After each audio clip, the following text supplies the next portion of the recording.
It's Audible.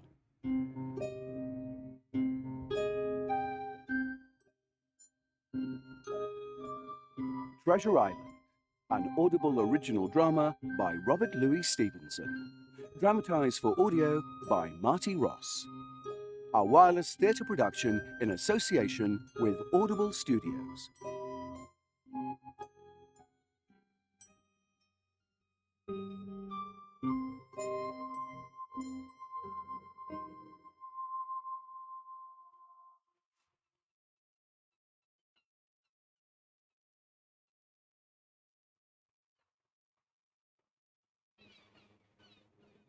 Jim?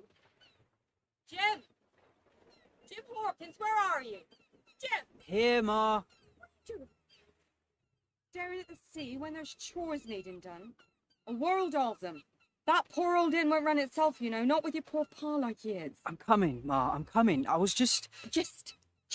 I know what you was just doing. Staring at that sea down there and dreaming about everything that isn't none of your business. It's the sea, Ma. All my days stuck right next to it and never a chance to do nothing but look. Look out. All my days, indeed. Lad like you, more wet behind the ears than them waves out there. Try being your poor mother for a day. Or 16 years, come to that. I won't spend my life mopping floors in the Admiral Benbow, Ma. I'll tell you that. Oh, really? Where will you be? Out there floundering like a drowning man, calling for your mother? Sailing, Ma. Sailing the whole world over, the whole bright, wide world of oceans and seas. Fishing, chasing whales, fighting wars, being a pirate. A pirate? James Hawkins, you are altogether too young and naive to be climbing in a boat anytime soon. And I've been listening to too many old men's stories in the snug of the Admiral Benbow. Come back inside and get them pots cleaned, and plug your ears among all them old soaks. But there are pirates, Ma. I've heard tell. You've heard a tale too many, I think. Enough of tales. Let's get that in tidied. But there were pirates. And they came all the way to the door of the Admiral Benbow Inn, beginning with the brown old seaman with the sabre cut. And thus began my adventures.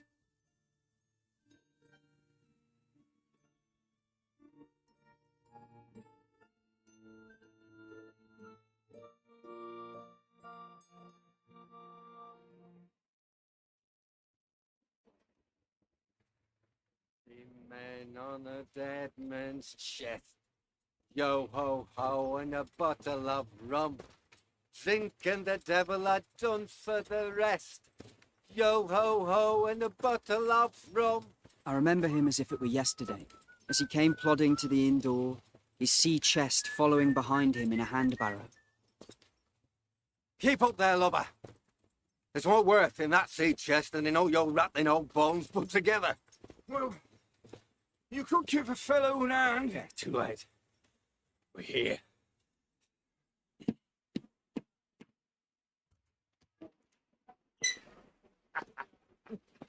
Well, stir yourselves in there. Sailor and his cargo coming aboard. You there, lad. Here. Give this old boy with a hand barrow a hand before he bowls over altogether. I'll say. Sir? The tall, strong, nut-brown man, his tarry pigtail falling over the shoulder of his soiled blue coat, his hands ragged and scarred, with black, broken nails, and the sabre cut, across one cheek a dirty, livid white. He had rapped on the door, I saw, with a bit of stick like a handspike, and now called for... Rum! Rum! Fetch this poor old sea dog a tot of rum, and keep him above the ground one more night at least. Jim? Jim, what's the commotion over here? Father, this gentleman here, he... Landlord? That's me, sir. Andy Cove you tucked in here, landlord. Andy? And a pleasant situated grog shop. Much company, mate. Much passing trade. What you see, sir, more or less. Don't look like much. It'll take much, sir. It's killing me to keep it going this well. Fetch the gent his grog, Jim. Well then, be heartened, sir. For this might just be the berth for me. When your lads fetch me rum, You can help this poor old bone rattler rattle my sea chest up the stairs to your best room. Up the stairs? You have a room, I take it. This might pass for your best, landlord. Up top, I suppose. Has a view, has it? View, yes. Of what? The sea? The sea, yeah. Of the road? The road. Yes, sir, you can see the road. Both ways? Both ways, sir. Then it's the room for me. That my room, boy? Yes, sir. Grateful to you. Boundless so.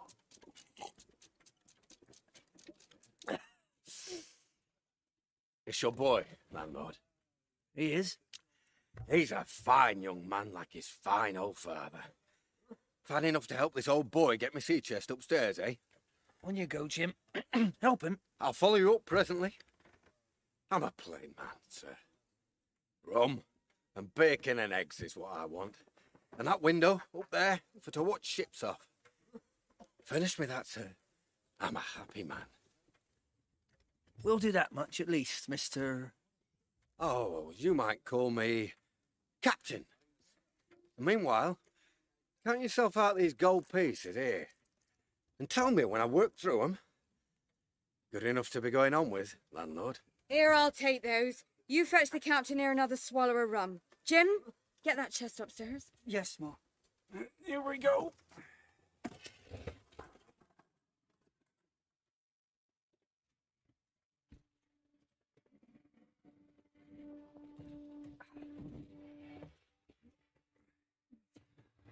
Captain? Captain? Captain are breaking my poor bloody back. That's the captain he is. Here, lad, take a bit more of the weight. I'm trying. I just drop it right over. Drop it. I'll say. And may he drop in his grave just as hard. Who is he? How did you get stuck dragging his trunk? Mail coach just dumped him yesterday morning outside the Royal George. He swaggers around, showing off that scar, and asking what inns there were along the coast, in lonely places like... Well, haven't I drunk my old head dizzy a time or two in the Admiral Benbow? So I takes his money and hauls that great bloody chest of his the length of this coast, and all the time regretting it. And not just on account of the weight of that wretched thing. On account of what, then? On account of that way him got of looking over his shoulder every turn of the road, and putting an hand to his cutlass while he's at it. I tell you, young fellow, your new tenant ain't just looking for a cosy room. Him's after a hiding place. A hiding place? You're gossiping like a fishwife, you old sug. What? No, sir, I was just... Here! Stay yourselves to pick that up. To get yourselves down them stairs and out of my sight. The blinder drunk, the better. Yes, sir. Whatever you say, sir. A pleasure, sir, a pleasure. I'm sorry, sir. I'll just... No. You stay. Jim, isn't it? Yes, sir, Jim. Well. Close that door, Jim. Nice and soft. Will I take in this new berth of mine? Sir. Well, here she is. My little crow's nest. Window, I see, in its proper place. That a view out there, Jim, when the sun's up. Sea's right down there, sir. And the road right in front of it. That's good, Jim. That's just what I was after. Here's a drop of rain. Whatever gets going here, sir, you'll hear it. I want to hear it, Jim. I want to hear all that goes on, and I want to hear it from you, lad. From me, sir. Here, boy, catch. That's a silver fourpenny, Jim. One of them shiners for you first of every month, if only you'll keep a sharp young weather eye wide for any other nautical gentleman coming by. Will you, boy? Would you take that money off me? I will, sir. And will you, in particular, look out for... Come here, Jim. Closer. Closer. Sir. Will you, in particular, keep watch out for a seafaring man with one leg one leg. That's right, Jim. A watch for him in particular. It'll be worth your while. And worth my while, God knows, to see him coming.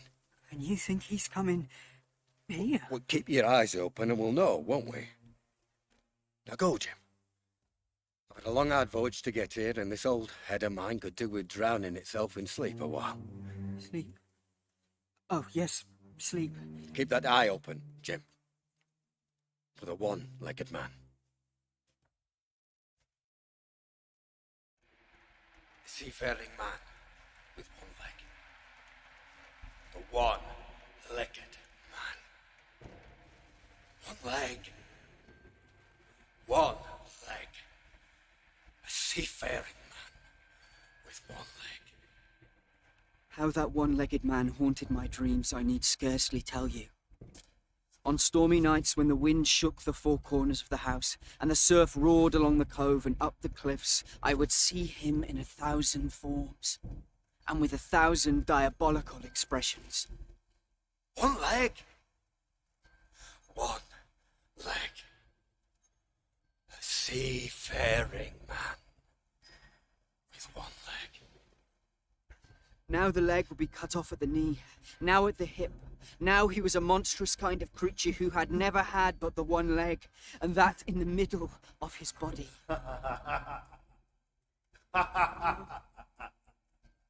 To see him leap and run and pursue me over hedge and ditch was the worst of nightmares. Altogether, I paid pretty dear for my monthly 4-penny piece, in the shape of these abominable fancies. There you are.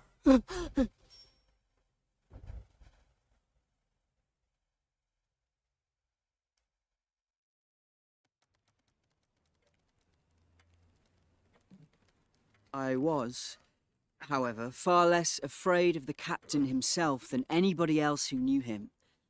All day he hung round the cove or upon the cliffs with a brass telescope. All evening he sat in a corner of the parlour next the fire and drank rum and water very strong. Mostly he would not speak when spoken to, only look up sudden and fierce and blow through his nose like a foghorn. And we and the people who came about our house soon learnt to let him be. Every day when he came back from his stroll, he would ask if any seafaring men had gone by. When a seaman did put up at the Admiral Benbow, he would look in at him through the curtained door before he entered the parlour, and he was silent as a mouse when any such was present. And at odd but frequent moments, he would repeat his orders to look out for a seafaring man with one leg. 15 men on a dead man's chest. Yo ho ho and a bottle of rum. Drink and the devil had done for the rest. Yo ho ho and a bottle of rum. There were nights when he took a deal more rum and water than his head would carry. And then he would sometimes sit and sing his wicked old sea songs, minding nobody. Come on! Get on the ladder, you join in! Join in! Or have you never been to sea at all? Come on! The lot of you! Join in! But sometimes he would call for glasses round and force all the trembling company to listen to his stories or bear a chorus to his singing, all the neighbours joining in for dear life, with the fear of death upon them, and each singing louder than the other to avoid remark. 15 men of 'em stiff and stark. Yo ho ho and a bottle of rum. 10 of the crew had the murder mark. Yo ho ho and a bottle of rum. Yo ho ho and a bottle of rum.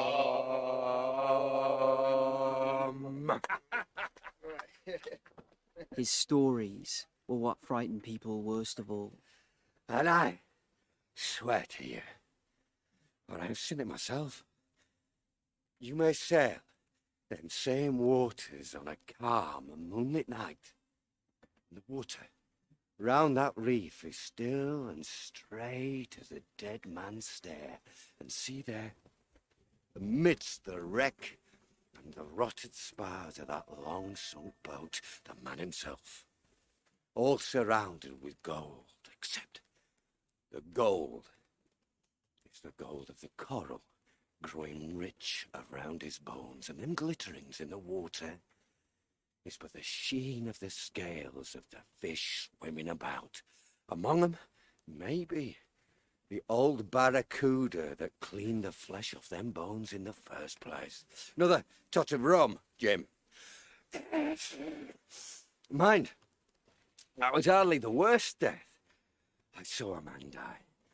I haven't told you, have I? Of Josiah Hopkirk. Hmm? It awoke the plank straight into the beak of the biggest octopus ever seen in northern waters. Thank you. Thank you, Jim.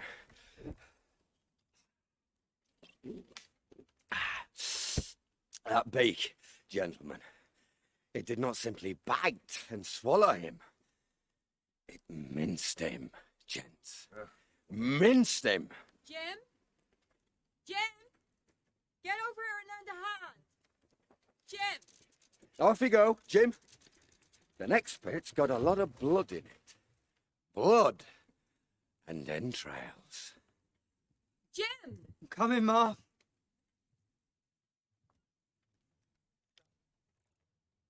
So he clung with his finger. And hark at that, through there. That ain't no merchant seaman, retired or otherwise. Listen to them tales. Hanging, walking the plank, the dry tortugas, the Spanish main. He sounds more like a... Don't you go mentioning that word under this roof. This roof will fall in ruin if we have him shivering spines and bellowing shanties very much longer. Well, you're the one who took him in. And for what kind of rent such as never gets paid 1 week to the next? Well, I have asked him. I've heard you asking, like a whipped dog begging the chance to starve in its own kennel. I've not been well. And no wonder you don't take in enough bloody money to be Now healthy. listen, woman. What word? What? What word can't pass speak or the roof falls in? What? Pants! What? That was the cry! Pants! Oh, get in there for God's sake before someone takes him seriously and we're all ruined. Yeah, get in there. Huh? Go on.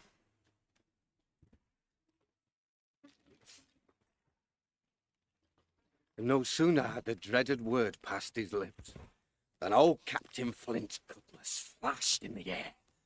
And the fella's head went rolling the length of the deck, the rest of him dropping swift and twitching like a lobster in the cooking pot. And Captain Flint, he watched the blood course down his curvaceous blade, and he said... That's enough of that, sir. What? No, he didn't say that. I said it, sir. Enough is enough. The Admiral Benbow is a respectable house, and we won't go having any more of that privateer talking here. Oh, I was just yarning. Yarn or no yarn, we'll have no more of it. And we'll have the rent you owe likewise. Rent? Ask him for the rent. Oh, yeah. Yeah. Now, there's several weeks. Weeks, months. Tell him. Yes, months. Months now worth of... And you shall have it. Every sovereign. What? Have it. Well, go on. Get it off him. Quick. I don't have it ready to hand. What? What kind of a gentleman would I be to wander around with my pockets rattling and splitting with me a base cash? The money is forthcoming. What's coming? Indeed. From Bristol. When? When from Bristol? Why, the next tide, I don't doubt. And failing that, the tide following, or the subsequent one to that. Within the month, certainly. Within the... Evict him. What? Evict him. Go on. What if he's... What if I'm what? What, those stories? Stories? Really, you know... A what, sir? A what? I've a sword here to draw against any false allegation. You hear that? You hear that? Oh, my Lord. Oh, what's going on now? See? Let's see. Shut out the sea. Keep out the... No sea here, Mr. Hawkins. Not this side of the wall. Just a warm bed, warmish. And a good wife to look after you. There. That's as much as I can do for him for the time being, Mrs. Hawkins. The most you can do is to keep him fed and watered and keep him clear of what are plainly trying times downstairs. So he's to lie on his back and I'm to cope with everything? Is that it, Dr. Livesey? You must perforce cope, Mrs. Hawkins, because you're strong and willful and in a position to cope. Your husband, on the other hand, is lying on his back because I suspect he will never be able to get up again. Oh, I see. You have the lad, haven't you? What? Oh, Jim. Lad, young man, rather. You can carry your share of the burden, can't you, Jim? Me? Yes, sir. Good. Then walk me downstairs and help me into the saddle. And I'll see if I can't clarify for you the details of that burden. Go with the doctor, Jim. Sir. See, Mother, what's coming in? Creeping. You poor wreck of a man. Stealing away like a coward and leaving me with all the strain. Where's that rough lad I married? Could bounce all this branded trouble around on his shoulders. Where is he now? Where am I?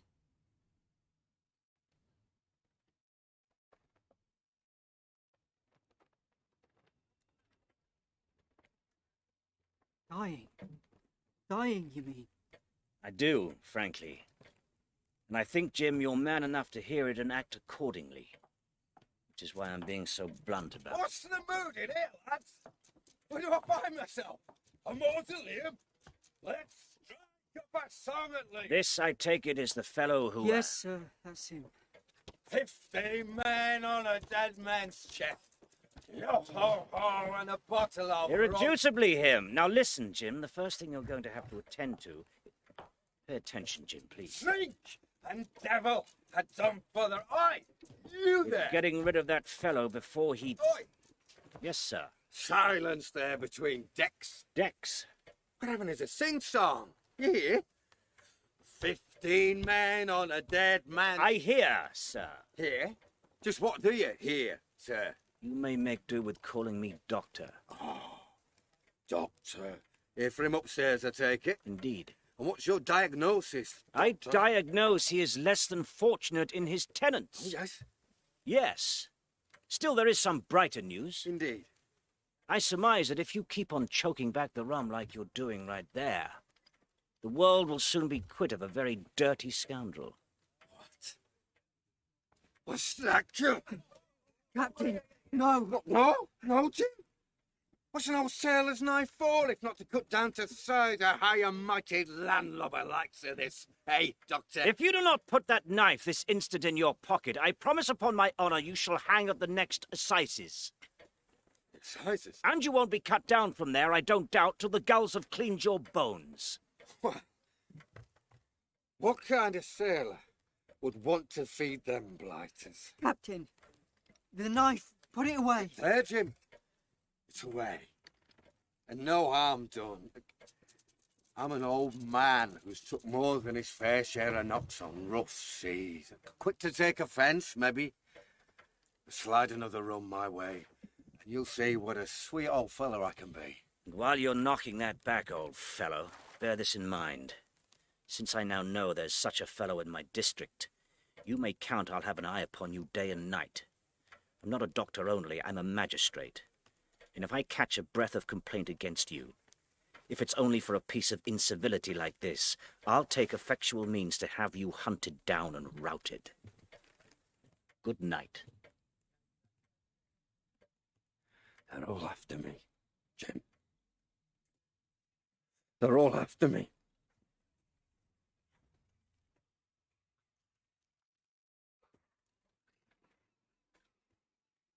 It was not very long after this that there occurred the first of the mysterious events that rid us, at last, of the captain. Though not, as you will see, of his affairs. It was a bitter cold winter, with hard frosts and heavy gales, and it was plain my poor father was little likely to see the spring. My mother and I had all the inn upon our hands, and we were kept busy enough without paying much regard to our unpleasant guest. It was one January morning, very early, the cove all grey with hoarfrost. The captain had risen earlier than usual and set out down the beach, his cutlass swinging under the broad skirts of his old blue coat, his brass telescope under his arm, his hat tilted back upon his head. Yeah. Do I know that man? What? Who? That man there just walked down on the beach. That wouldn't be my old mate Bill, would it? Bill? Mother was upstairs with father, and I was chopping wood outside, when there stepped before me a man on whom I had never set eyes before. He was a pale, tallowy creature, and though he wore a cutlass, he did not look much like a fighter. I had always my eye open for seafaring men, with one leg or two, and I remember this one puzzled me. He was not sailory, and yet he had a smack of the sea about him too. Come here, sonny. Sir. Oh, I see what you're seeing. Oh, frightens you, does it? Oh, that's right, lad. I'm a man missing a couple of fingers. And you know why? Why? 'Cause I didn't come fast enough when I was called. Now, come here. Yes, sir. That's better. Now, you know how I lost these fingers? How? To a beast. A feathered beast. A feathered beast and the human beast whose shoulder it sat upon. But since then I've learned how to bite back, which is one of the several reasons they call me Black Dog. Now listen, young sir. The Bill I'm after would go around calling himself the captain as like as not. He has a cut on one cheek and a mighty pleasant way with him, particularly in drink. Now, we'll put it, for argument like, that your captain has a cut on one cheek. And we'll put it, if you like, that that cheek's the right one. Now, is it my old mate Bill just strolled down towards that beach? Well? Yes, I think so. And where would he head? And when would he head back? Well, Better yet, why don't you lead me down and show me? no, get off! Oh, don't fret, lad. No, I won't hurt you. Why, I've a son of my own as like as you as 2 blocks, and he's all the pride of my heart. But the great thing for boys is discipline, sonny. Discipline. I beat it into him, and I'll beat it into you, boy, if you don't lead the way.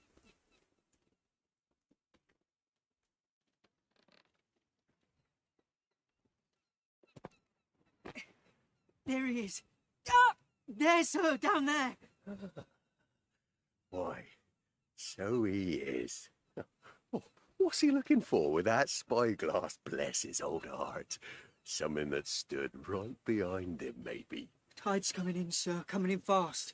Won't be no beach down there in 2 minutes flat. He'll be heading back to the Benbow any moment. Then why don't we play him a little joke, just for old time's sake? Up for it, lad? A game? What game? Why, you see this cave here? Why don't I hide inside with this bit of stick here that I can tap around like? Why like it were a one-legged man hobbling on a crutch? Wouldn't that be funny? And you can call the old fellow up here, and we'll see the smile we put on his face. No, I'm not. Not? You'll do it, boy, if you don't want to feel this old claw of mine tight round your neck. Do it. No. Jim? Jim? That you up there? Captain! What you doing, Jim? I'm just, What's that? There's someone. Wait? He says he knows you. What? He says. He knows me. Bill. What? No. Bill. No. No, not him. Not. No, Bill, not him. Just your old shipmate. Black Dog. And who else? Bill. We have seen a sight of times, us two, since I lost them 2 talons. So, you've run me down. Well then, speak up.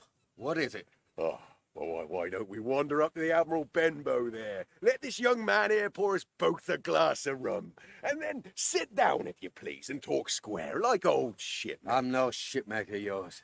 Not anymore. And what we had to say to one another was said long since. Well, if you won't speak to me, Billy, you might find yourself speaking to some other old shipmates, some of them much less friendly than me. A threat, Black Dog. Oh, a friendly one, maybe. Backed up with what? 3 fingers round the hilt of a cutlass. If they hold tight enough, Bill, they might even find a way to even the odds. I never bet on you in a fight in the old days. I'm not betting on you now. Captain! Stand clear, Jim. This is old business, and no business of yours. We could still talk it over like businessmen, Billy. No. This is the end of it. I've run far enough, and if it comes to swinging, with a sword or from a rope, then swing all, say I. Aye! No, Captain! Stand back, Jim. Stand back!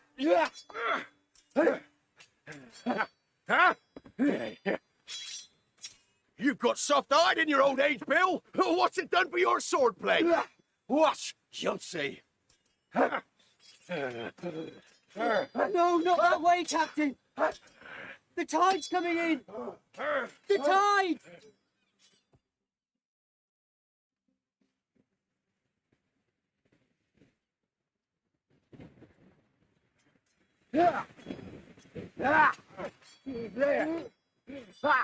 It's how sentimental I am where you're concerned. Wait, Billy! Wait! Wait, Billy! Oh, my God, Billy! You'll drown us both before you strike me down! If I could know, certain, I was drowning you with me, pinning you tight to that seabed, I'd die happier than not. You old rogue. Ha! Billy!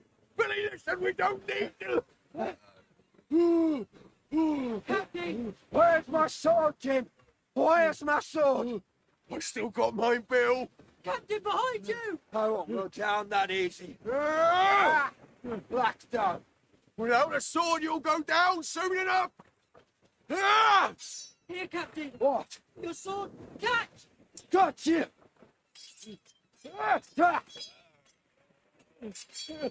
No! There! That's more my kind of odds. No! Don't kill me, Billy! And why wouldn't I? When these waves are clamouring to carry you away so I don't even have to look at your miserable carcass. You should know, Bill. You should remember. Nothing that goes down in them depths doesn't get spat up sooner or later. Who among us hasn't seen the dead rise, causing all kinds of trouble to them that put 'em there? Maybe you're right. Maybe a scar or two is enough to be sending you on with. There. Go. Tell them you goes blubbering too. They can expect the same. But they're not so tender and delicate as me, Bill. As well you know. Then it's in your best interest to tell them nothing. Now go. I'm going. But think, Bill. Think on who might be coming next. Go. Keep an eye out for Pew, Bill. You hear? An eye out for Pew. Pew. My God. Pew. Captain, Captain, are you all right? I must get away from here. Now. Before. But first, a gulp of rum. I think a gulp or two. Help me back, Jim. Help me back. Captain? There's a shiver in me, suddenly. And I don't think it's just the soaking I took from these waves. This way, Captain, this way.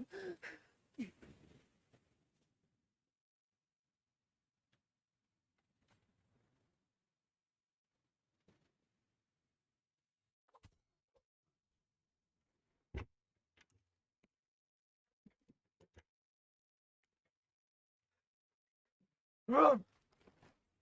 Rum! Show a dying man some mercy. Through here, Captain. I'll get you your rum. What's all this commotion? Jim, don't you leave these upstairs with your father? We don't need more of this uproar. There's something wrong with him, Ma. Something. One last bit of warmth in my belly before they dragged me down to coldest hell. Dear dearie me, what a disgrace upon the house. And your poor father sick. Phew. Silver. The black. No. He's sick, Ma. Fetch the doctor. Ma, fetch Dr. Livesey. Oh, honestly. Dr. Livesey. Pass me the rum. The rum. Indeed, as if he doesn't take enough rum off us when he's upright. Quickly. Captain. Captain. Tell me if he's dead, I'll stop pouring. Quick, Ma, quick. Here. He hasn't quite drunk us dry yet. Let him get the rest of what we got down his throat. Give it here. Here, Captain. Drink. He's not drinking. Not drinking? You mean there's something actually wrong with him? Ma! What on earth? Doctor, it's the captain. I think he's dying. Look, he won't even drink. Really? That is worthy of note. His teeth are tight shut. Out there on the beach, a man attacked him with a sword. I think he's wounded. Wounded? I hope he's not bleeding on my floor. Wounded? Where? Let me see. Well, I can't see anything, but still, look at him, Doctor. I am looking. Wounded? A fiddlestick's end. No more wounded than you or I. The man has had a stroke, as one might have foreseen. Now, Mrs. Hawkins, just you run upstairs to your husband and tell him, if possible, nothing about it. For my part, I must do my best to save this fellow's trebly worthless life. Jim, you get me a basin. Over there, Jim. I'll get up to your father. Now, let's get a look at the fellow's arm. Quick cut and a rip and let's see. My. Here's a sea dog's arm indeed. You got that basin, Jim? Here, Doctor. We'll set it there and take a look at a fine array of heraldic insignia. Sir? The tattoos. Look. Here's luck. A fair wind. Billy Bones his fancy. Very neatly executed. And what's this up here? A gallows, is it? And a fellow hanging from it. In anticipation, no doubt, of his own likeliest future. If the next stroke doesn't get him first. And now, Master Billy Bones, if that be your name, we'll have a look at the colour of your blood. Jim, are you afraid of blood? No, sir, not really. Well, that's good enough for me. Now, you hold the basin while I apply the lancet. Here. Just hold it steady, Jim. Steady, yes. Oh, is he waking up? Just hold the basin steady. Doc?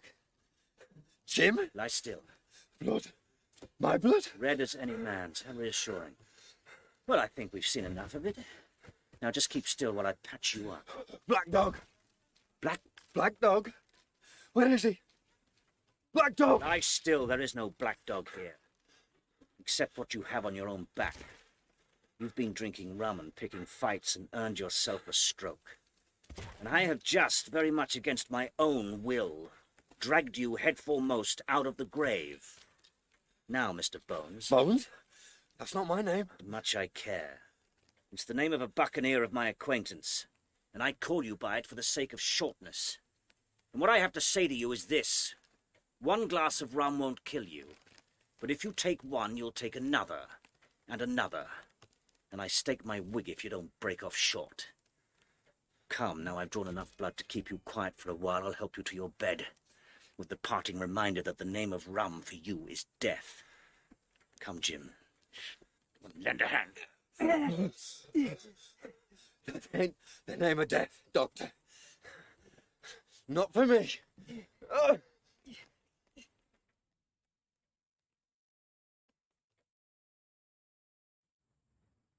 About noon, I stopped at the captain's door with some cooling drinks and medicines. He was lying very much as we had left him, only a little higher, and he seemed both weak and excited. Jim,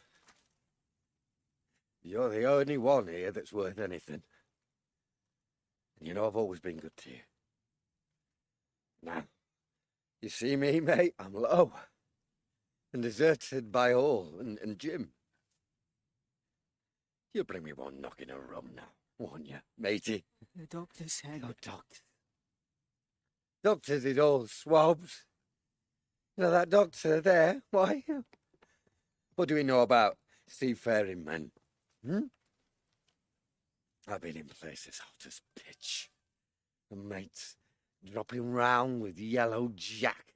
And the blessed land heaving like the sea with earthquakes.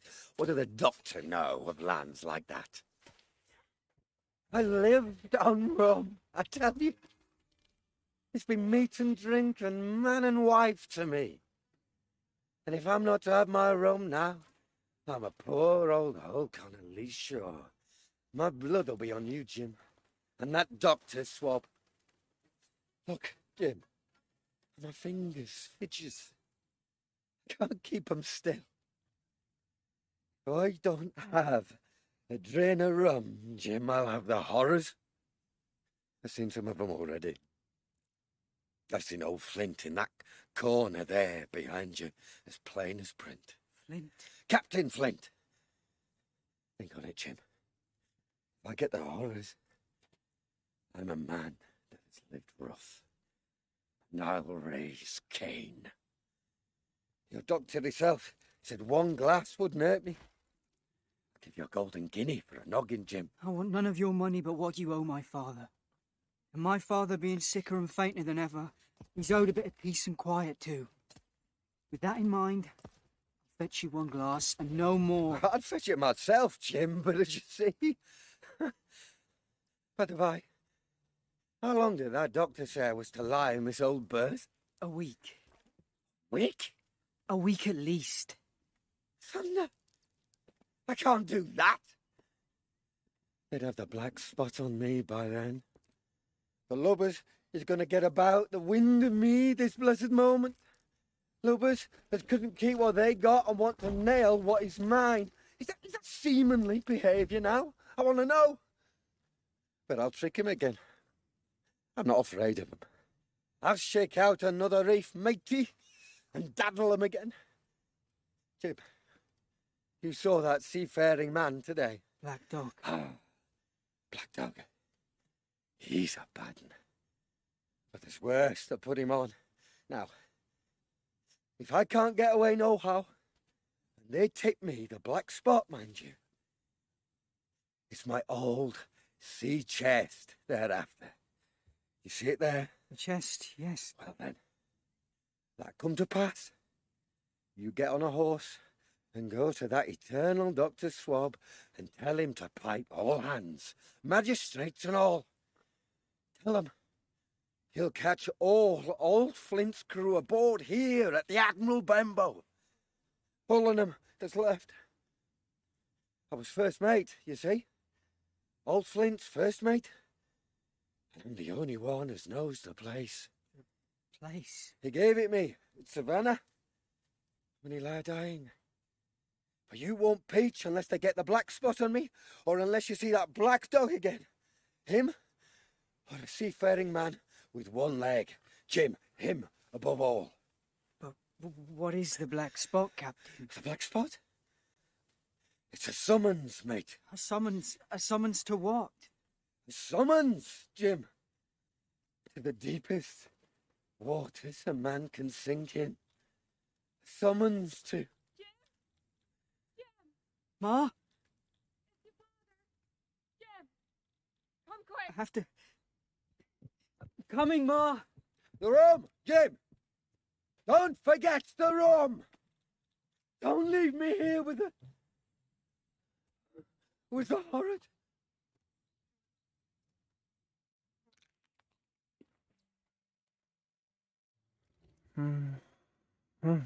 You see, I have to go and fetch the doctor.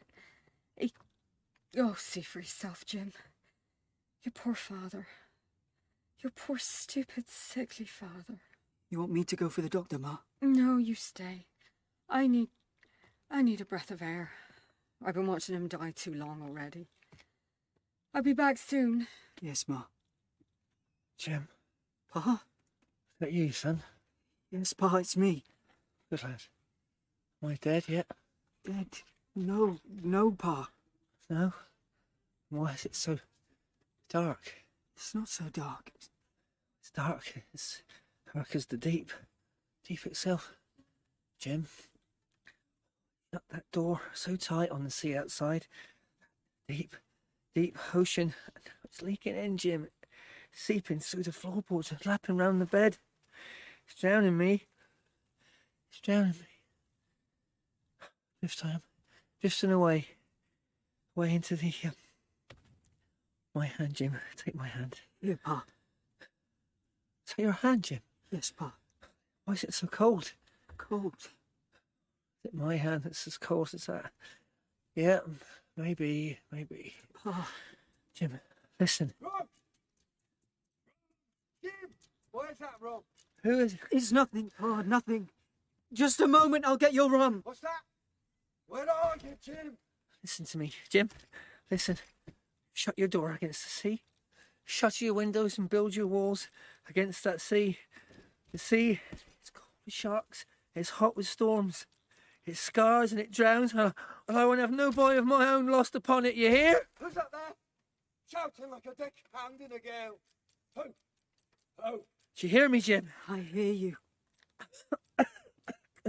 Good.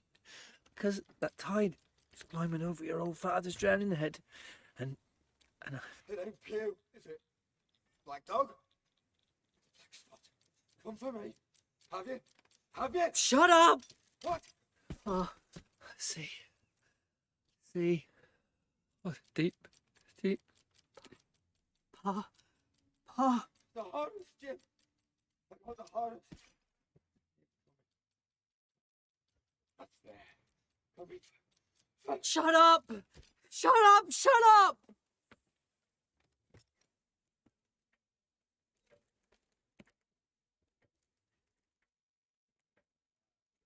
My poor father's death put all other matters on one side.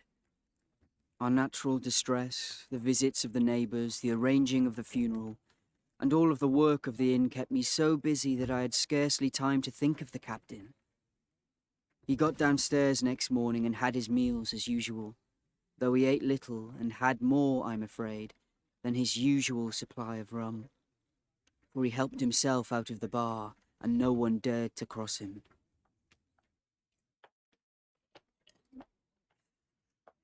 15 men on a dead man's chest. Yo ho ho, and a bottle of rum. Think, and the devil had done for the rest. Yo ho ho, and a bottle of rum. On the night before the funeral, he was as drunk as ever, and it was shocking in that house of mourning to hear him singing away. But we were all in the fear of death for him, and the doctor was suddenly taken up with a case many miles away, and was never near the house after my father's death. The captain, all this while, seemed to grow weaker than regain his strength. He clambered up and down stairs, and went from the parlour to the bar and back again, and sometimes put his nose out of doors to smell the sea, holding on to the walls for support and breathing hard and fast like a man on a steep mountain.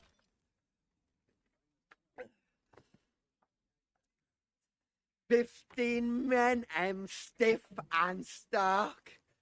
Yo ho ho, and a bottle of rum. 10 of the crew at the murder. Mark. Yo ho ho." He never particularly addressed me, and it is my belief he had as good as forgotten his confidences. But his temper was more flighty, and allowing for his bodily weaknesses, more violent than ever. "Murder, is it? Mates? Murder? What are you? Where are you?" He had an alarming way now when he was drunk, of drawing his cutlass and laying it bare before him on the table. But with all that, he minded people less, and seemed shut up in his own thoughts, and rather wandering. 10 of the crew at the murder, Mark. Yo ho ho. Bottle of rum.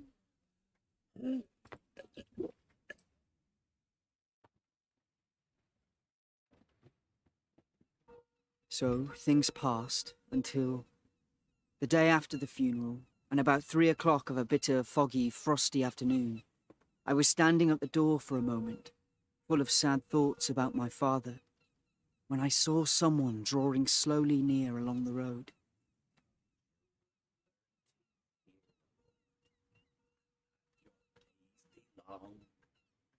Let not a false and spiteful word be found upon your tongue.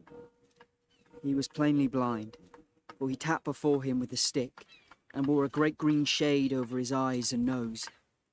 And he was hunched as if with age or weakness, and wore a huge old tattered sea cloak with a hood that made him appear positively deformed. I never saw in my life a more dreadful-looking figure.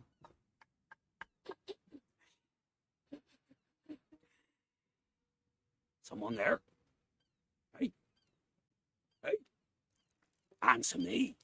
Yes. Yes, sir. Yes. Yes, he says. I hear a voice, do I? Yes, a young voice. Will that young voice inform an old blind man who has lost the precious sight of his eyes, all in the gracious defence of his native country, and God bless King George, where, or in what part of this country he finds himself? You're at the Admiral Benbow, sir. Black Hill Cove. The Admiral Benbow. Why, the very place I seek. Will you give me your hand, my kind young friend, and lead me in? In. You'll offer shelter to an old blind man, surely. Your hand, lad. Give it here. Or do I have to sniff it out and take it for myself? Now, young man, take me to the captain. Sir, upon my word, I dare not. And do you dare to have your arm wrenched out at the root, boy, for I'm a man as has done that a time or two? No, sir, no. Then take me in straight. The captain, sir, he sits, I warn you, with a drawn cutlass. But I'm an old and dear friend. He'll drop that sword when he sees me. Now lead me straight up to him, you hear? And when I'm in view, cry out, listen, here's a friend for you, Bill. And if you don't, why, I might just tear those two good eyes out of your head, pop them in my own skull, and see the way myself. Come now, come on, march! Oh, please, sir.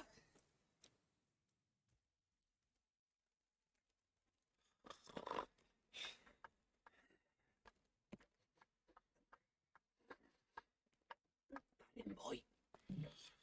Let him snoring. There by the fire. Is it, boy? Is it? Yeah, yes. Sleeping off the rum, is he? Yeah, yes. I can hear him from here, like a babe in the crib burbling milk. What a shame to wake him up. Still, he won't be awake for long. Go on, lad. Say what I told you. Go on. Well, you've still got a tongue in your head I haven't bitten out. Go on. Here's a friend for you, Bill. Here's a friend for you. What? Who? You. No, Bill. No sense in you jumping around. If I can't see you, I can still hear every shift and shiver of your miserable bones. Why, Bill?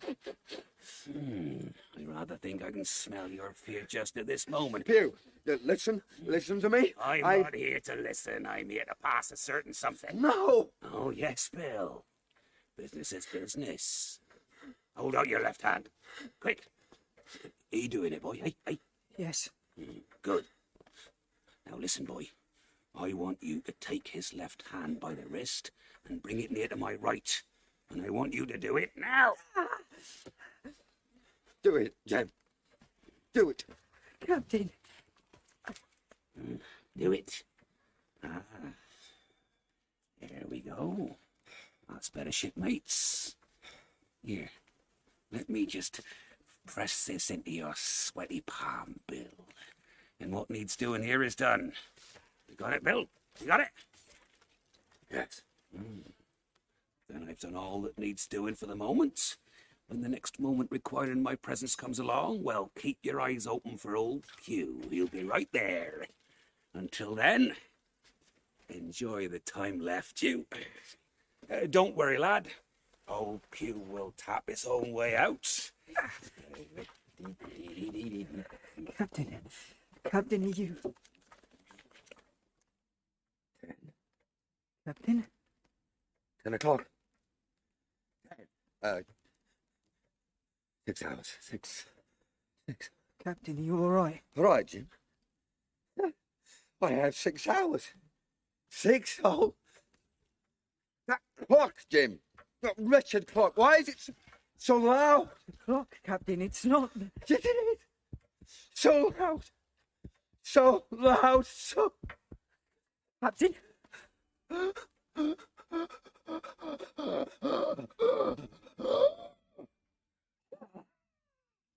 Captain!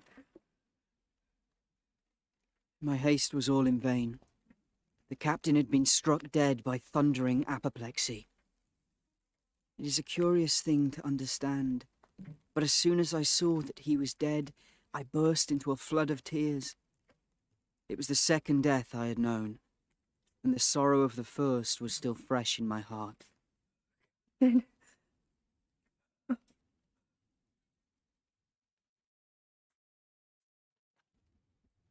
Dead? Shh. Yes.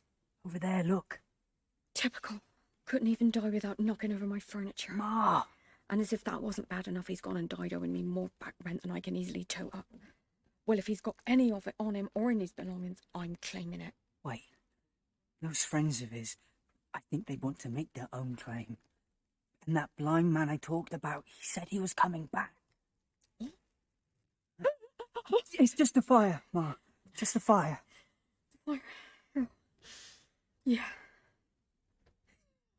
That's not the fire. No, it's just a window rattling in the wind.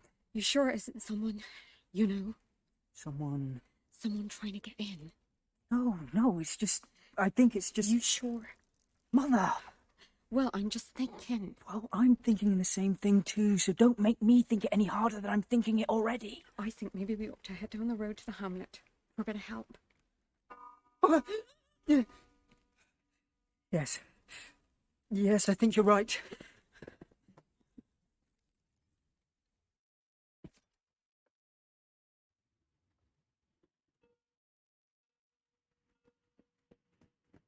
Which way, Jim? This way. Bareheaded as we were, we ran out at once in the gathering evening and the frosty fog. The hamlet lay not many 100 yards away, though out of view, on the other side of the next cove. And what greatly encouraged me, it was in an opposite direction from that whence the blind man had made his appearance, and whither he had presumably returned.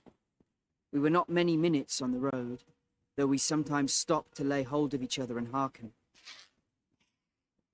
What's that? Ma, quiet. What is it? Heron, I think. Heron? I think. Oh, there, that wasn't no heron. No. Well, what then? All the reason we need to keep going. What? Oh, come on, Ma, quick.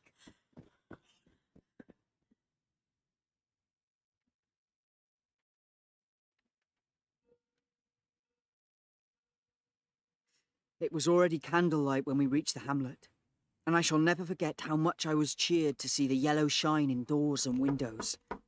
But that, as it proved, was the best of the help we were likely to get in that quarter. Open up! Open up! For you would have thought men would have been ashamed of themselves. No soul would consent to return with us to the Admiral Benbow. The more we told of our troubles, the more man, woman, and child they clung to the shelter of their houses. What was the name that fellow mentioned? Flint. Captain Flint. I heard of Captain Flint. And I ain't taking nothing to do with no one else as has ever heard that name. Either they'll be as bad as him or said to be as dead. What? Oh, no. No, not me. I was out in them fields first side of the Admiral Benbow, and what did I see just as the mist starts coming down? Strangers. A bunch of them rowing their way in off a lugger just round by Kit's Hole. Smugglers I took them for. Certainly didn't take them for no kind of men I wanted anything to do with. Smugglers. Black-hearted murderers, more like. They can murder you, but they're not murdering me. And the short and the long of the matter was that while we could get several who were willing enough to ride to Dr. Livesey's, which lay in another direction, not one would help us to defend the inn. They say cowardice is infectious, but then argument is, on the other hand, a great emboldener. And so, when each had had his say, my mother made them a speech. Listen! Listen, all of you! Whatever rogues might be on the loose here tonight, I won't lose no money that belongs to this here fatherless boy. If none of the rest of you dare, Jim and I dare. Isn't that right, Jim? Yes, yes, Ma. Back we will go. You hear? Back the way we came, and small thanks to you big, hulking, chicken-hearted men. We'll have that old rascal's sea chest open if we died for it. Hey, Jim? Yes. Die for it. Come on, Jim. Even then, not a man would go along with us. Here, missus. Catch. All they would do was to toss us a loaded pistol lest we were attacked, and to promise to have horses ready saddled in case we were pursued on our return, while one lad was to ride forward to the doctors in search of armed assistance.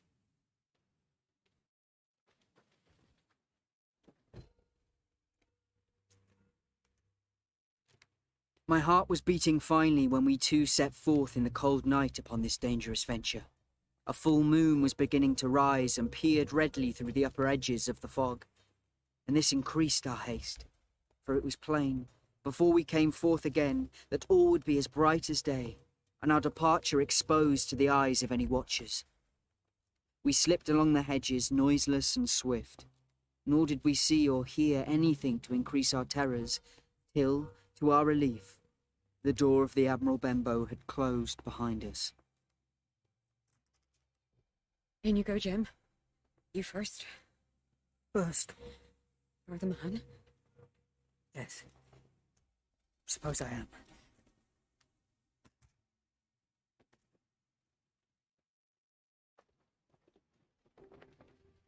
We stood and panted for a moment in the dark, alone in the house with the dead captain's body.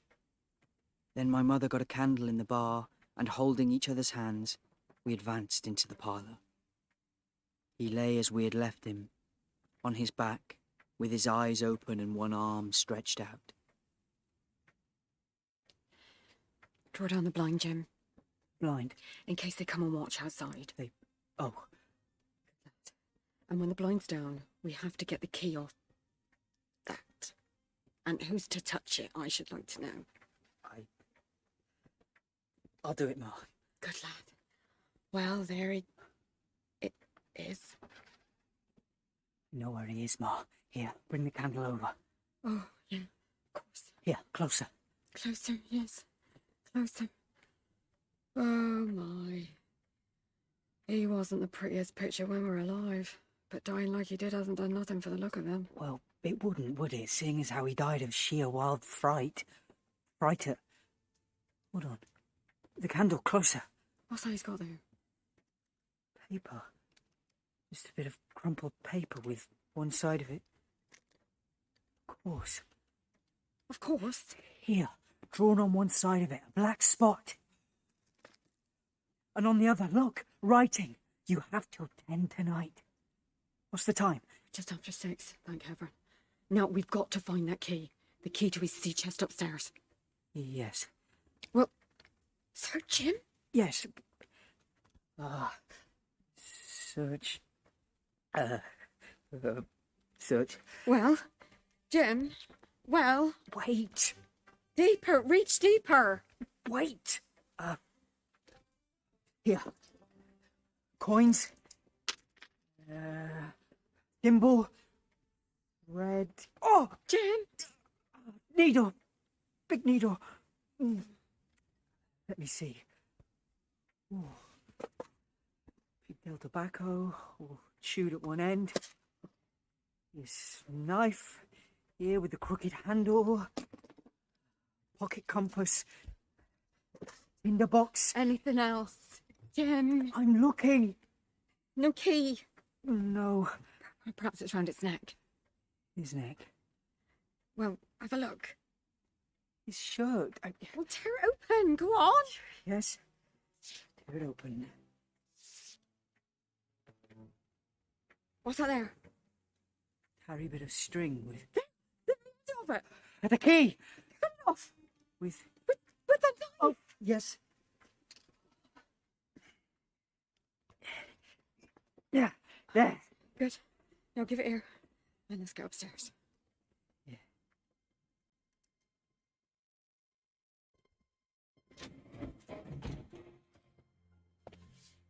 There it is.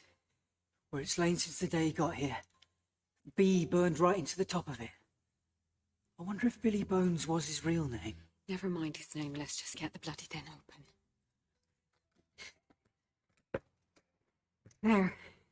Now, help me get it open. Careful. No. No. Tobacco and tar. What do you expect? Let's get looking. Why so close? Never been more, and look at things. Now what's all this down there? Quadrant, tin, cannikin, Oh, more of that awful tobacco. pistols, Bar of silver, is that? old watch, Spanish looks like, compasses and What's that? seashells. A few big fancy seashells. Why was he carrying those around? Man like that, carrying around seashells. Well, I could care less about his wretched seashells. What's that down there? Looks like a big old worn out boat cloak. Well, let me get hold of it. Careful. What was that? Don't know, some kind of bundle tied up with oilcloth. Papers, maybe? No, the other thing. The bag. You hear the sound it made? Sounded like...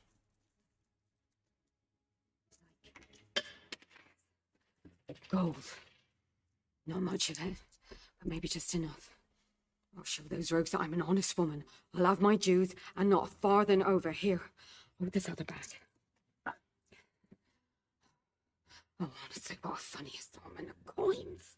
Like doubloons, Ma. Doubloons and them French things, like louis d'ors, I think they're called. Pieces of 8 and...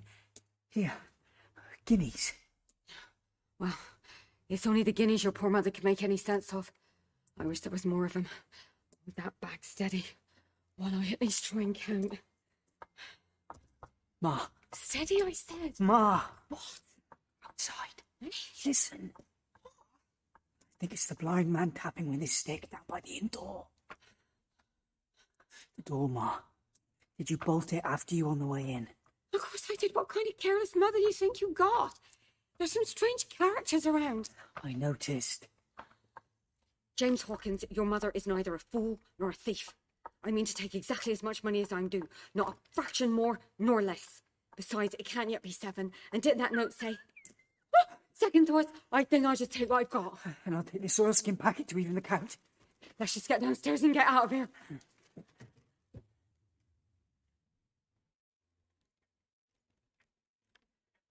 We're almost there, Ma.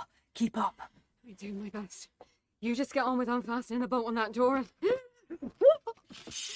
All right, the 3 of you. Down with the door, now! Aye, aye, sir! Oh, no. No. Back upstairs. Quick, quick. In! Quick! Find Bill alive or dead. Find him! Bring a light. The lantern, there's something over here. Look. Look! Is it him? Him is it? Where are you, Bill?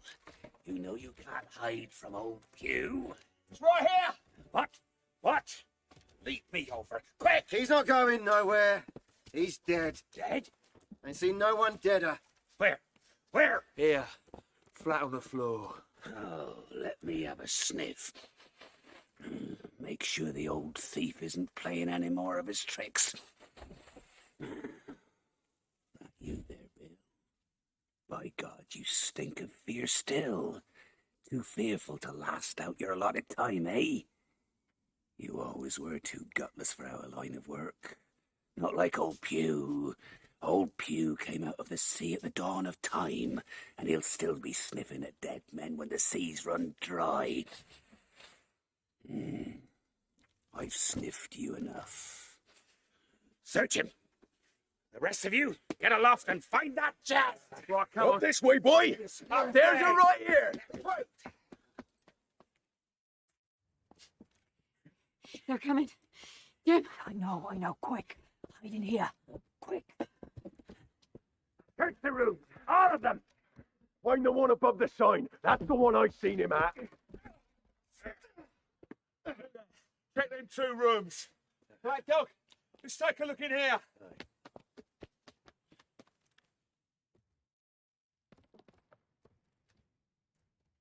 Jim, shh. They're searching every room. Just stay here where it's darkest and do not move. Jim, shh. See anything, Black Dog? Not a thing. So blessed dark in here. What's that over there? What? It's just a big old ugly wardrobe. The other side of it, I mean. Other side? Shadows. Just shadows. Well, get me a bloody light. A light, someone! Hey! Black Dog! What? A light! I thought I saw Hey! one of those shadows. What? I think I saw it. Quick! All of you, along here, quick! Come on! Oh, God. Quick, Ma. This way. What way? The window. Window? We can climb down onto the outhouse roof. Climb? Yes, and drop to the yard. Drop? Quick, Ma, quick, before they come back. Nothing. Hold that light closer. Help me through. Help me through. Where is it? Have you found it? Found the chest, pew, but someone's got to it before us. Turned it alow and aloft. Turn it out. But is it there? The money's here. Well, most of it anyway. Oh, his miserable money. It can rot. What about Flint's fist? Don't see it here nohow, Pew. Maybe it's on Bill himself down below. Nah, it's not on Bill. I all but overhauled him, stripped his carcass, and damn near dug the marrow out of his bones. It's not on him. Then where, Pew, where? Wait. The folks here at the inn. That boy. I wish I had put his eyes out. They had that door down there bolted when I tried it. Bolted from the inside. Maybe they're still inside. I thought I saw something, Pew. Saw? Along there, a shadow, moving. You did nothing but tell me about it. We'll do something now. All of you, scatter and find them. Rout the house out, tear it apart, and then bring them to me. Move! Come on, lads, find them! For this.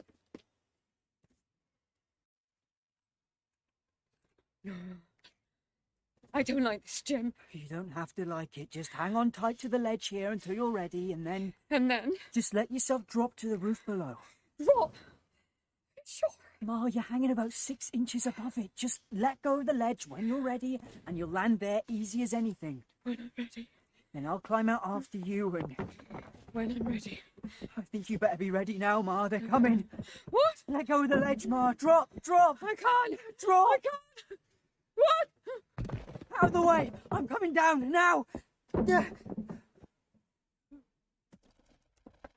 was over in the corner, Pew. There's an old wardrobe. I saw a shadow move. Quiet. All of you. Is that a draft? Old Pew feels on his face. Windows open, Pew. Get yourselves downstairs. Quick, downstairs! Come.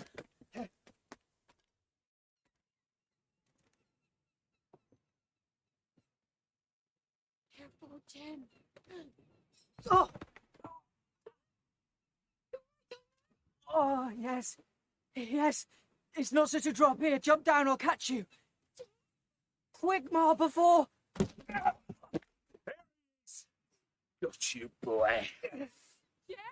Get off. Pew, lads, I've got him right here. Get off me. Get off, you boy. Not so I've cut your throat, got back Captain Flint's fist. His fist. Oh! Ma. Well, that wasn't so bad. You landed on top of the great fat idiot. You couldn't have had a softer landing. You out there, Charlie? Oh, you can't flatten them all. Let's go. Help me up. Quick. Oh. I'm glad you didn't drop on top of me. Show your mother a lot of respect. I will, when we've got the time. But first, the coast road. Let's go. Where are they? Tell me. Did you get them? Oi, get up! What happened? I had him. I had the boy in there. Oh, the other one dropped on me like a bloody great bat. Other one? What other one? I don't know. It was so sudden. But I'd think twice before going up against him again. You miserable mud-licking toad! Is there a single man amongst you fit for catching that miserable boy. Don't kill him, Pew! Don't kill him! Who amongst you's worth the trouble of killing? Go, all of you. Show me you're worth something. Find that boy, and find Flint's fist with him. Go! This way!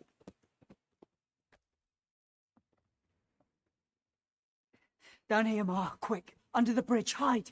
Oh, yeah. I've not had enough muck and humiliation tonight already. Just get in here, in the shadows, under the arch. Into the water, you mean? It's just a stream. Shallow. Now, please, be quiet. This way! They went this way! Where? I saw them over by the bridge here. Bridge! To the bridge! Come on! Come on! Come on! Oh, God. Oh, God, they're right above us. Quiet. Any sign of them, boys? Any glimpse? Hard to see. Mist's closing in again. Let's get across this bridge. Look among them rocks over there. Come on, all of you! Wait! You, quiet, all of you. Stand still. Pew, the rocks over there. Quiet! Who says they've got as far as that? Eh? Hush! Only a blind old man, but I can scent and sound out a quarry I fancy better than you band of great galumphing oafs. The bridge here. What's underneath? Underneath? Just the stream going over the rocks, feeding down to the sea. And just the arch of the bridge itself. Dark down there, is it? Dark? Everything's dark, Pew. Oh, shiver my soul. If I had eyes. You there! Be my eyes! Take a look, down there, under the... What? Oi, listen. That's Dirk again. Twice. We'll have to budge Pew. What? What? You'd be as rich as kings if you could find what we're after. And you know how close ahead? Hang it, Pew, we've got the doubloons. Doubloons? Doubloons? Oh, we're after more than that. I'm not after getting hung, Pew. Oh, no, of course you're not. You'll relish any wealth that doesn't require you risking a single bristle on your chin. There wasn't one of you who dared face Bill, but I did. A blind man. And I'm to lose my chance for you? I'm to be a poor crawling beggar sponging for rum when I might be rolling in a coach. If you had the pluck, any of you, of a weevil in a biscuit, you would catch them still. Even if we caught them, they might have already hid the blessed thing. Take the George's, Pew, and don't stand here squalling. Squalling, am I? I'll show you squalling with the end of my stick. What? Dogs you are, the lot of you. Old blind Pew was the only man amongst you. Pew! No. Go on, Pew! Pew, listen! What? Pew, listen! Horses, Pew! Coming this way! That's it, Pew. It's Dirk. Final signal, we've got to go! Oh, no. The boy's near here, I know it. Not near enough. I'm off! No, stay! Quickly! Stay, the lot of you! Johnny! Black Dog! Dirk! You won't leave old Pew, mates! Not old Pew! Come back! There they go, after them. So, they have left me. Left a poor old blind man thinking, what? I'd be helpless. No, I'm not helpless. Pew was old and fierce when the sea was young. No blinder now than a shark in the blackest depths. You come for me, have you? Be warned. Pew could bite the highest in the land clean out of the saddle. Come, try me! You there! Look out! The name is Pew!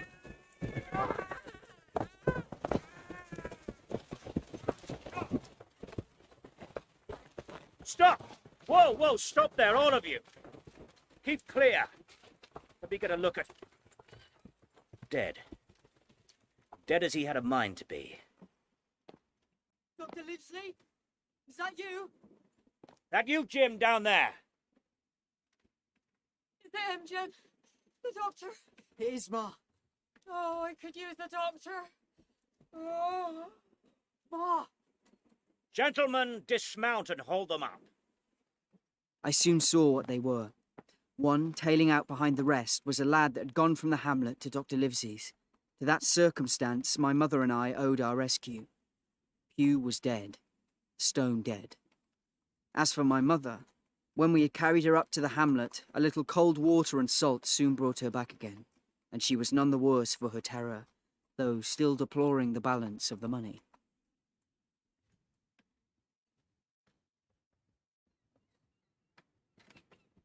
In the meantime, the doctor rode on as fast as he could to Kit's Hole, but his men had to dismount and grope down the dingle, leading and sometimes supporting their horses, and in continual fear of ambushes. So it was no great matter for surprise that when they got down to the hole, the lugger was already underway, though still close in. There's their ship.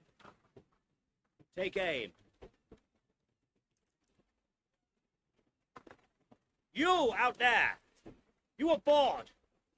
As magistrate, I command you to lower your sails and surrender yourselves. Watch out, men! Keep down. That's a warning shot. Keep out of the moonlight before the next bit of lead finds something hotter and softer than them rocks. Soon after, the lugger doubled the point and disappeared.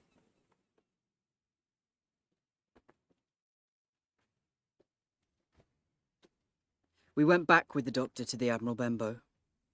You cannot imagine a house in such a state of smash. The very clock had been thrown down by these fellows in their furious hunt after my mother and myself. And though nothing had actually been taken away except for the captain's money bag and a little silver from the till, I could see at once that we were ruined. They got the money, you say? Well then, Jim, what in fortune were they after? More money? No, sir, not money, I think. In fact, sir, I believe I have the thing in my breast pocket. Oh, yes? Here. And to tell you the truth, Doctor, I should like to get it put in safety. Indeed. Yet our current surroundings don't, as they stand, lend themselves to relaxed study, or even from the look of things, boast a door one could lock. I tell you what, Jim. The summons to action you sent reached me en route to dinner with Squire Trelawney. Having worked up still more of an appetite, I suggest we ride there now. The most fortified house hereabouts after all, and inhabited by an authority more considerable than my own. You can tell your story and warm the chill from your bones by way of the best-stocked kitchen between here and Bristol. Mother? No, don't you worry about me. Your poor old mother's got enough to be going on with just tidying this place up. Make a start of it at any rate. Work better left to a woman, eh, Jim? Come. Saddle up with Dogger back there. Yes, go on. It's men's work to make a mess in the world and women's work to clean it up. And weep at the wage they get for it. Go on. Take care of my boy.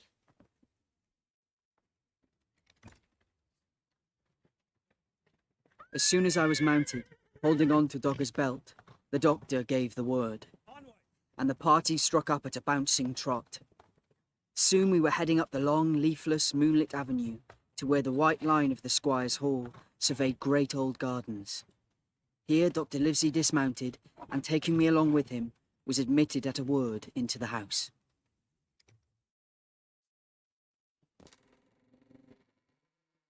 The servant led us down a matted passage and showed us at the end into a great library, all lined with bookcases and busts upon the top of them, where the squire sat, pipe in hand before a bright fire. Ah, there you are, Livesey. Hang it all, you're a damn tardy dinner companion. Well, not without a good excuse, Trelawney, tonight at least. Oh, I'm all attention. I'd recommend your being all attention for the story this lad here has to tell. Lad? Who on earth is... You're not, I appreciate, a regular frequenter of the Admiral Benbow. The Admiral Benbow? That haunt of drunken sea dogs and the occasional superannuated privateer? Oh. On which latter subject, why don't you and I and young Jim Hawkins here, son of the late landlord and hero of the hour, retire to your dining room for that delayed supper? Jim not only has a tale to tell, but some solid evidence, I'd venture, of how significant a tale it might prove to be. 2 men at least have died tonight over what he's carrying with him. Is that not so, Jim? It is, sir. Well, that whets my appetite, certainly. Redruth, let's get that dinner served. Dinner, sir? It's cold and shriveled as January seaweed, but you're welcome to it. Oh, serve the meal, man, and shut up. Over that so late supper, I told my story. and you should have seen how the two gentlemen leaned forward and looked at each other, and forgot, for the most part, to eat or drink. The half-eaten plates had been cleared, and pipes lit by the time I had finished. This lad Hawkins is a trump, don't you think, Livesey? Hence my bringing him here. Have you heard of this Captain Flint? Heard of him? The bloodthirstiest buccaneer that ever sailed. Blackbeard, a child to Flint. The Spaniards were so afraid of him that I tell you, sir, I was occasionally proud he was an Englishman. Why, I've seen his topsails with these eyes off Trinidad, and the cowardly son of a rum puncheon that I was sailing with put back, sir, into port of Spain. Well, I've heard of him myself, but the question is, had he money? Money? What were these villains after but money? For what would they risk their rascal carcasses but money? That we shall soon know. Jim, I think it's time we took a closer look at that thing they were after. Indeed. But where is it? Here, sir. Thank you, Jim. Curious object, all wrapped up in, oilskin. Now, if what lies within this oilskin should prove a clue to where Flint buried his treasure, might that treasure, do you think, amount to much? Much, sir? It will amount to this. If we have the clue you talk about, why, I'll fit out a ship in Bristol dock, and we'll have that treasure if we search a year. Then what's to be done but open the packet? Now, I'm going to need the help of my instrument case. Thank you, Jim. Stitched together with, what I take for, seal gut. These scissors can cut through human gut, so they ought to be, yes. Ah, what is it, Livesey? It's a book and some kind of sealed paper. Shall we take a look at the book first? Whatever, just get it done, man, let me see. It's a notebook, full of odd scribblings. Seen this one before, haven't we, Jim? Tattooed on the fellow's arm. Billy Bones, his fancy. And here, Mr. W. Bones, mate, and, no more rum. Well, he didn't abide by that one, did he, Jim? No, he did not. Off Palm Key he got it. Who got it? And what it was, one is left to ponder. Knife in the back, as like as not. Perhaps. Next few pages, dates. Sum of money, crosses between the two. 12th of June, 1745, for instance. A sum of £70 seems due to someone. Nothing but 6 crosses to explain the cause. Here, look. Attached to one sum, off Caracas. And to this one, a latitude and longitude. Let me see. Look at these dates, Livesey. These entries cover damn near 20 years. Quite. And as the years go on, observe more and more dates. Until... here. Yes, indeed. A grand total inscribed, Bones his pile. The thing is as clear as noonday. This is the Black-Hearted Hound's account book. These crosses stand for the names of ships or towns that they sank or plundered. You think so? Yes. The sums are the scoundrel's share. And where he feared an ambiguity, you see, he added something clearer. Off Caracas. Here was some unhappy vessel boarded off that coast. God help the poor souls that manned her. If that's so, then see, the amounts increased as he rose in rank. And look here, at the back, a table for reducing French, English, and Spanish monies to a common value. Thrifty fellow, not one to be cheated. So, we've seen the book. Let's see that sealed paper. Quick, man, quick. Sealed in several places. Looks like he used a thimble for a seal. We found a thimble on him. Did you indeed? Well, let's break those seals, carefully if we can. Oops. What is it, man? What is it? A moment, please. A map, sir. Yes, Jim, a map. A map of what? Of an island. Let me see. Don't tear it, for heaven's sake. Latitude, longitude, soundings, names of hills, bays, inlets. Why, every particular needed to bring a ship to safe anchorage. What do you make to the scale? 9, 10 miles long, 5 across? It looks like a great fat dragon standing up. Yes, I suppose it does. Why, it has 2 fine landlocked harbours. And what's the marking for that hill in the centre? The spyglass. 3 crosses of red ink. 2 to the north, 1 here in the southwest. And next to that one, see, written in the same red ink, A neater hand than the dead man's. bulk of treasure here. Livesey. Let's turn it over. See if there's anything. And there is. They've certainly got through some quantity of that red ink. Here, let's get it flat. Now, what does it say? Tall tree, spyglass shoulder bearing a point to the north of north-northeast. Skeleton Island, east-southeast, and by east, 10 feet. The bar silver is in the north cache. You can find it by the trend of the east hummock, 10 fathoms south of the black crag with the face on it. The arms are easily found in the sandhill, north point of North Inlet Cape, bearing east of the quarter north. Signed J.F. Livesey. Yes. You will abandon your wretched practice at once. I will? Attending to the chilblains of fishwives, of course you will. Tomorrow, I start for Bristol. In 3 weeks' time. 3 weeks? No, 2 weeks. 10 days even. We'll have the best ship, sir, and the choicest crew in England. You, Livesey, are ship's doctor. I am admiral. Naturally. We'll take my men, Redruth, Joyce, and Hunter. We'll have favourable winds, a quick passage, and not the least difficulty in finding the spot, not with that map. And then, money to eat, to roll in, to play duck and drake with forever after. Yes, as simple as that. It's all set out for us, there, in red ink. Could it be simpler? I suppose not, when surveyed from the comfort of your dining room. Damn it, man! Have you no sense of adventure? I eke out a living on a wild coast by a wild sea when I could be sitting with my feet up in Harley Street. Of course I have a sense of adventure. And of course I'll come with you, come what may. Good man. And what about me, sir? Jim? I'm the one that's faced these pirates already and got hold of that map in the first place. You and your mother. She wouldn't go on a sea voyage, sir. No legs for it in a tavern to run. While you're a young man with the scent of salt in your nostrils and a twitch towards the bright, broad horizon, eh? Something like that, sir. Then consider yourself our cabin boy. He'll make a famous cabin boy, won't he, Doctor? Downright credit to the undertaking, I dare say. So long as his mother lets him go. I'll speak to her. If you've the nerve to do that, then I don't doubt you've the nerve to hunt for treasure in southern seas. Then we're set. Almost. Almost. There's one man in our crew I'm wary of. Name the dog, sir. Name the dog. You, Trelawney. Me? Indeed. For you cannot hold your tongue. Well, Bear in mind, we are not the only men who know of this paper. There's those fellows who attacked the inn tonight and the rest who stayed aboard that lugger. More, I dare say, not far off, and all of them, through thick and thin, bound that they'll get that money.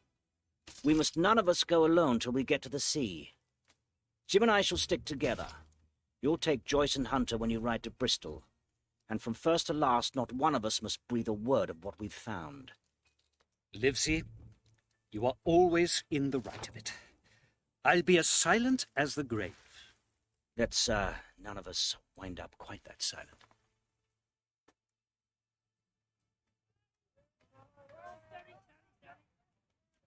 But, Mr. Blandley, having a ship, and a fine ship at that, is all very well. But unless I have a crew to man her, what is she but so much dead wood in the water? Why, Squire, I have found you a few men. Barely half a dozen, Blandley, and I seek a round score of men, at the very least. I am trying my utmost, and shall redouble my efforts, be sure. But Then you can... do so. Now, find me a crew. Sir. Honestly. All that treasure lying waiting, and I haven't a crew to get me out of Bristol dock. Oh, well. Nothing to do for it but get a good lunch. The chop house, I think. Yes, the chop house. Hello? You're looking for crew, sir, I hear. You have sharp ears, sir. Oh, word gets round Bristol dock faster than a cold breeze. If you're looking for crew, sir, look no further. No further than you? With one leg and a crutch? Crutch is oak, sir. The man leaning on it is hard as still. You get me, sir. All the crew you need comes with me. Oh, yes? Better crew, I dare say, than Blandley there can provide. Perhaps we ought to have a spot of lunch together, Mr. Silver. The name's John Silver.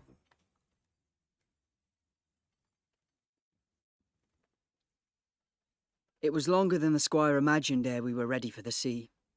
The doctor had to go to London for a physician to take charge of his practice. The squire was hard at work at Bristol, and I lived on at the hall under the charge of old Redruth, the gamekeeper. Almost a prisoner, but full of sea dreams and the most charming anticipation of strange islands and adventures. Sitting by the fire in the housekeeper's room, I approached that island in my fancy from every possible direction. I explored every acre of its surface. I climbed 1,000 times to that tall hill they call the Spyglass, and from the top enjoyed the most wonderful and changing prospects. Sometimes the isle was thick with savages with whom we fought, sometimes full of dangerous animals that hunted us. But in all my fancies, nothing occurred to me so strange and tragic as our actual adventures. So the weeks passed on, till one fine day there came a letter addressed to Dr. Livesey with this addition: to be opened in the case of his absence by Tom Redruth or young Hawkins. Tom Redruth. You better open it, Tom. What, me? Haven't I got enough to be doing, cleaning the squire's guns and feeding his pheasants? I can't read that fancy handwriting of his. Print gets my head aching. Well, give it to me then.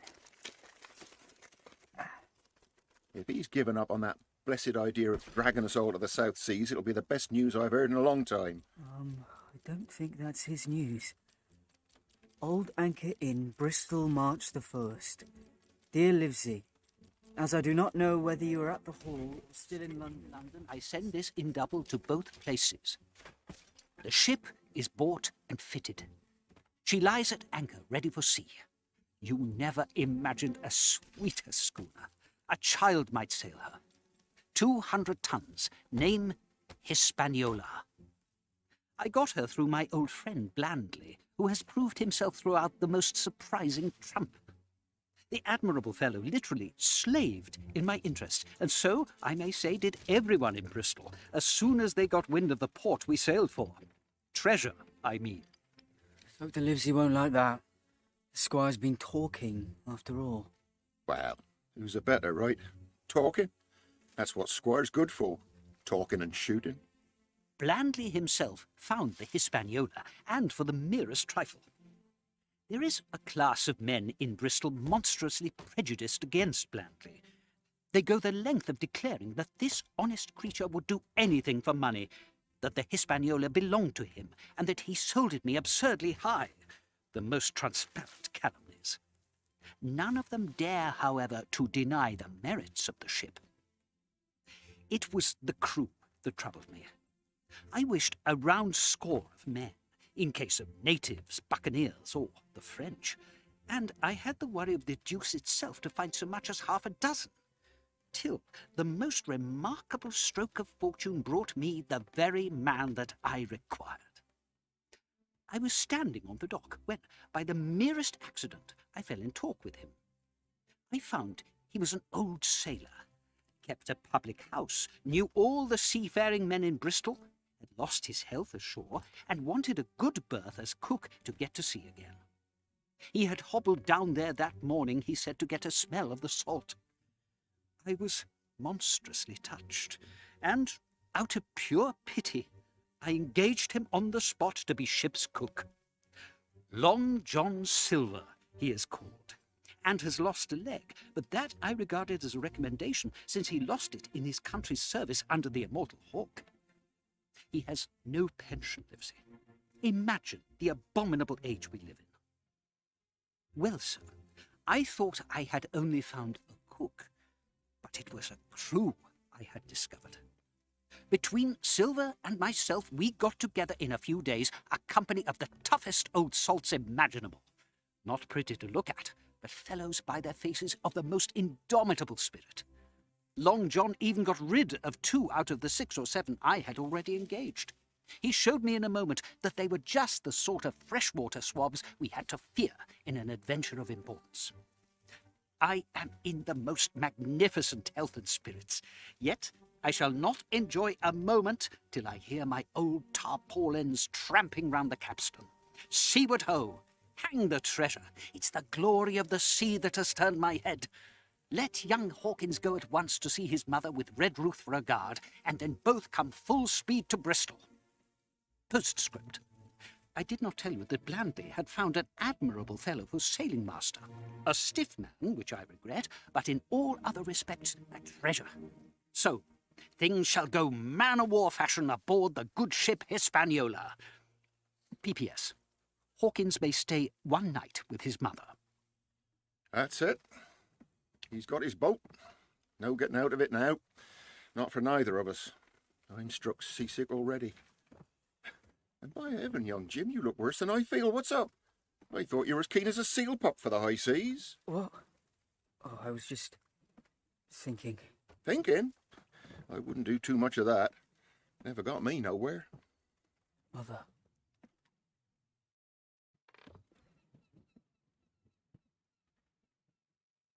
Toby?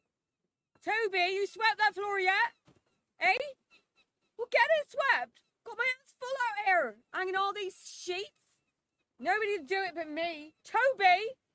Toby, that you? That... It's me, Ma. So it is.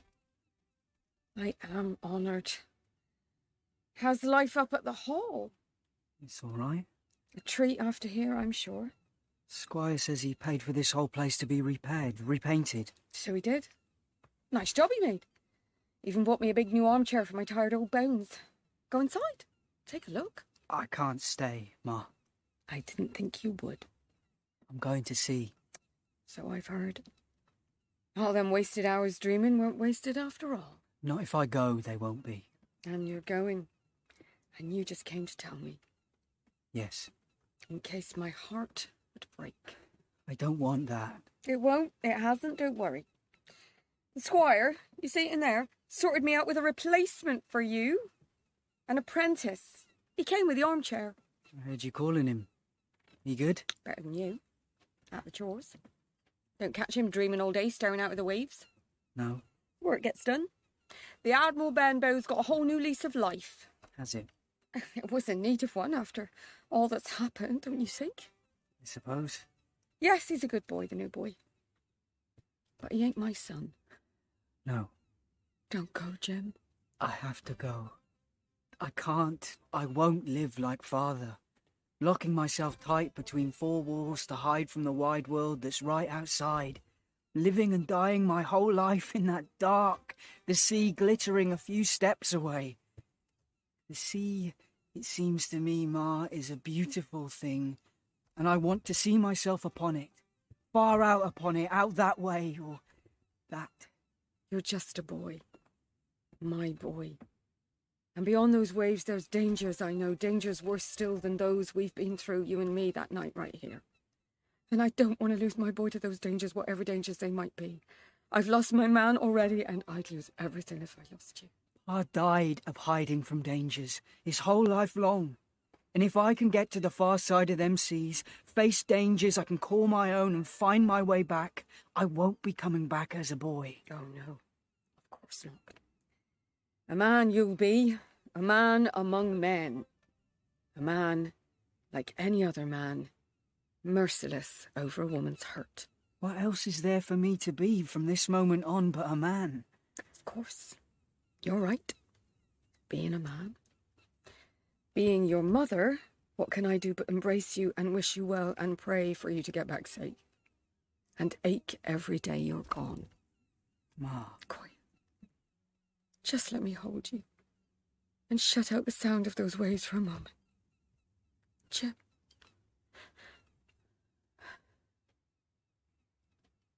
The next day, after dinner, Redruth and I were on the road.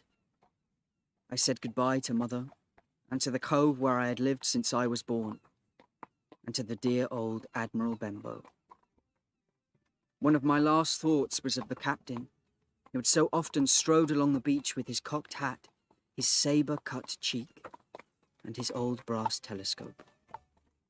Next moment we had turned the corner, and my home was out of sight.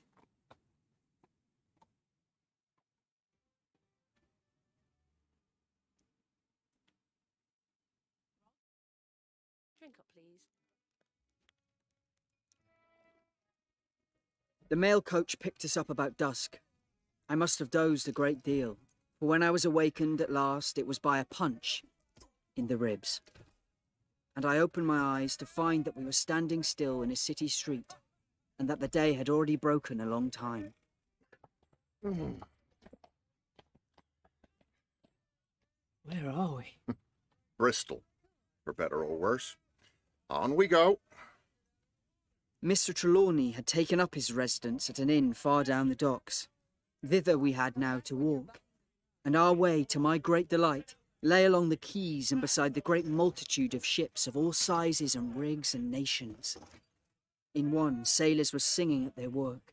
In another, there were men aloft, high over my head, hanging to threads that seemed no thicker than a spider's.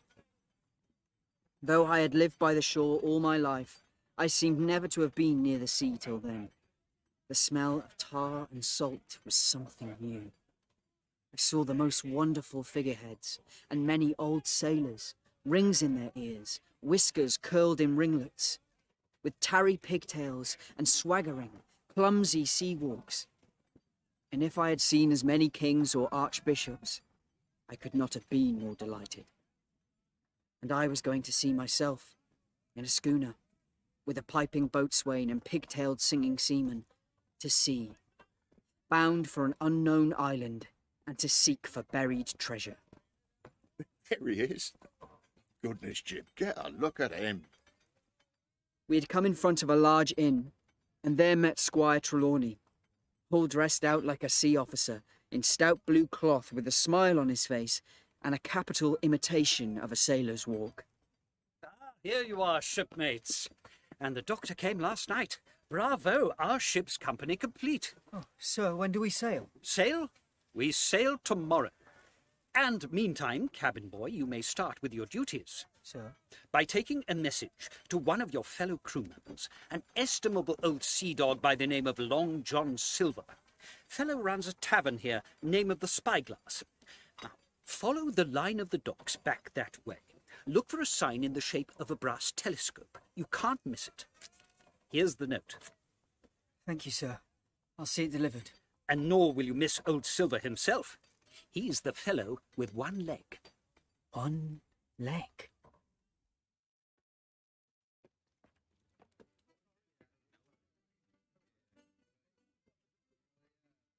The Spyglass was a bright enough little place of entertainment. The sign was newly painted, the windows had neat red curtains, the floor was cleanly sanded. There was a street on each side and an open door on both, which made the large low room pretty clear to see in spite of clouds of tobacco smoke. The customers were mostly seafaring men, and they talked so loudly that I hung at the door, almost afraid to enter. And so, says I may have one leg, but there's more of me below the waist than there will be of you in half a minute. We're a rogue, Jack. A rogue? Oh.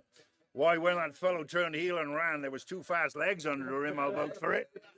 If that ain't what the good book calls mercy, I don't know what is. You're a saint, Jack. Now that's more like it.